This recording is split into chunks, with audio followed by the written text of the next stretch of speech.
Waggootan darbanitti daldala alaa gadi bu'aa dhufeef mootummaan xiyyeeffannaa kennuu dhabuun daldalli kun gadi bu'aa dhufuuf daldaltoonni hojichaarratti hirmaatan yaadda'uu himan. Qopheessummaa ministeera daldalaa fi indastiriin mariin dhimma kanarratti xiyyeeffate taa'ameera. Hirmaattonni marii kanarratti argamanis mootummaan waggootan 12 darbanitti daldala alaa gadi bu'aa dhufuusaa itoo beekuu furmaata tokkollee hin kennine. Kun immoo dhiibbaa cimaan irratti uumaa jira jedhu. Warreen akka rakkootti kaasan immoo hanqina sharafaa, rakkoo dhiyeessii faayinaansii, addaan ciccituu humna elektirikaa, daballii kiraayii buufata doonii fi rakkoowwan loojistiikii warreen guguddaadha jedhameera. የቆዳው ሴክተር በጣም ወርዷል።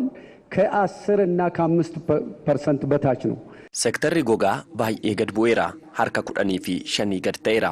Meeshaa gogaarraa tolfame hojjennee xumurree alatti erguuf qarshii hedduu gaafata. Kanuma ta'eeyyuu milkaa'uu dhiisuu danda'a. Kun wanta sirreeffamuu qabudha.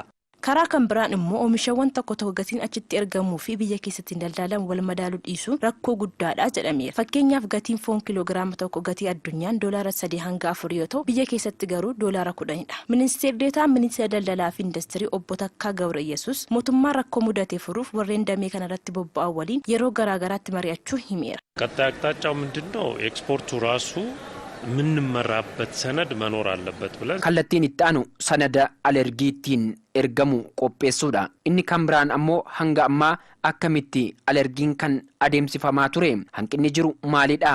Alergiin dhimma qaama tokko qofaa ilaallatu miti. Kanaaf hunduu qindoominaan tokko ta'ee akka hojjetuuf sananni qophaa'ee jira. Kun ammoo rakkoowwan ni fura jedhamee eegama.